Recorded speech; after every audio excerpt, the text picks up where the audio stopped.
Hey there, welcome to the video. Now, Amazon KDP is probably my most favorite business model when it comes to making money online for complete beginners, mainly because Amazon will sell your book for you, they will print your book, they will ship your book, and they're going to deal with all the customer service for you, all while paying you a royalty for every book that's sold.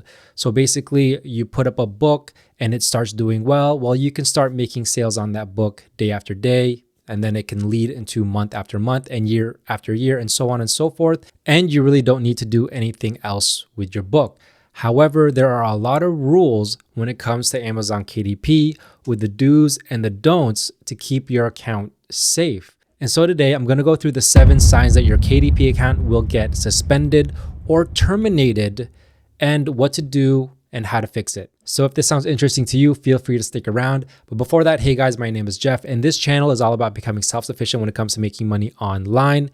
And right now we're talking about low and medium content publishing on Amazon KDP. So if this sounds interesting to you, feel free to hit that subscribe button and that notification bell so you can be notified whenever I release a new video.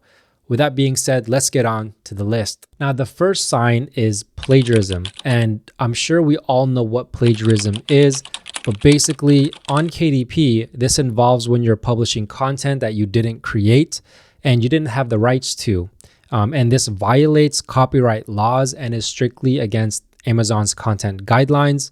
And so if you're doing this, this could lead into a suspension of your account. And worse, your account could get terminated over this even after one occurrence. So an example of this is if you were publishing a book with poems, or even if you directly copy text verbatim from another author's work without permission or attribution. And so how to avoid this and how to fix it.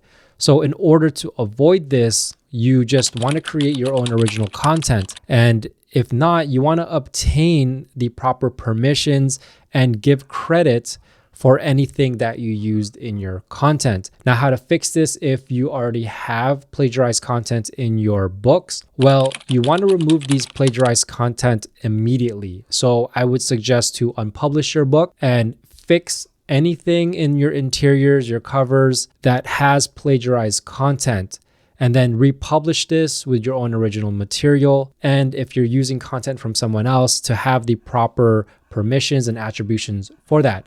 And so there are sites that you can use like plagiarism checkers that will help you determine if anything that you're using is plagiarized if you're not sure if it's plagiarized. Now, if you're sure it's plagiarized, then go ahead and remove those immediately. Now, the second sign has to do with violating copyright. And this is one of the most common occurrences on KDP. And this is where I see the most amount of people getting in trouble is when they're using copyrighted material such as text, images, or other types of media without proper rights or licensing. So a common example of this would be if you're using an image on the internet from a simple Google search and you decided to use that into your books, but you don't have the proper permissions or the proper licensing for it. So that is against Amazon's content guidelines, and that can get your account suspended and worse, terminated. So how can we avoid this and fix it? Well, you only want to use content that you own or have explicit permission to use. You can also purchase stock photos as well as purchase stock licenses for copyrighted material. Now, one of the great resources that I use and I use every single day is Creative Fabrica. And there's another one that I use called Vecteezy. And both of these offer a license to be able to use any material on their site in your book. Now, if you have any copyrighted material in your book, you want to remove those as fast as possible. And you want to replace it with things that you have a license for. And if you can't do that, well, go ahead and just unpublish your book and just leave it unpublished. Now, the third sign has to do with duplicate interiors. And basically what this is if you're publishing the same interior under different titles without making significant modifications to those interiors, well, that is duplicate content and that could get your KDP account suspended and worse, terminated. However, I don't see this as much of a problem for no content books, such as line journals or even log books that have very minimal wording.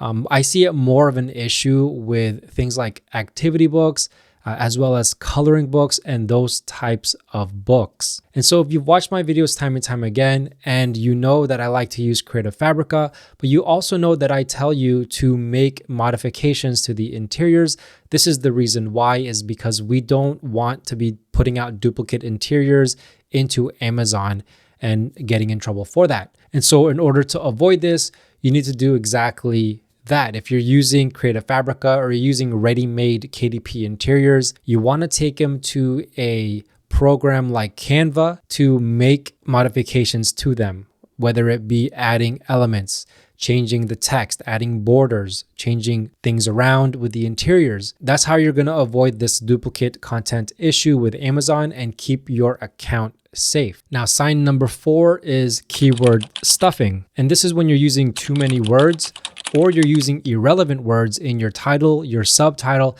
and those back-end keywords in order to manipulate the search rankings, whether you know it or not. An example of this would be using keywords like bestseller or free download, or even as simple as using popular author names. Now, in order to avoid this, you want to just use the keywords that are directly related to the book that you're creating.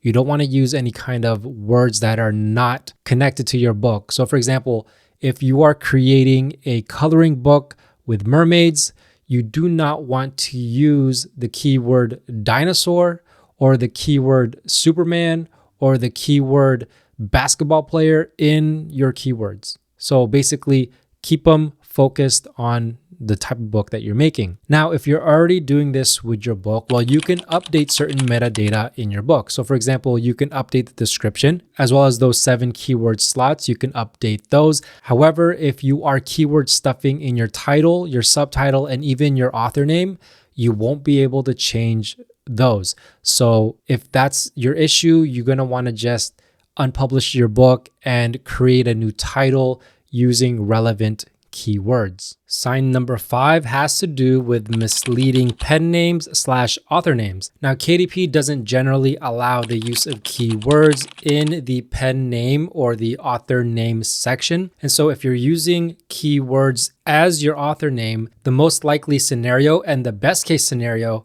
is if your book was rejected before it was even published. That way you could make changes to your author name. Now, if your book was accepted with those keywords in your author name, well, then down the road, anytime KDP can see it and they can reject your book. So for example, if you're creating a romance novel and in the author name section, you use the keywords romance novel expert, well, usually KDP is not going to allow that. So they're probably just going to reject your book before it's even published. But if they do, and you're doing this with a lot of your books, well, chances are these books can be unpublished and they're going to make you republish it under different names. And the worst case scenario is your account could be up for suspension, which is basically leading to the next step of termination. So make sure you're not using keywords in your author name / your pen name section. So generally what I like to do is I like to stay away from keywords,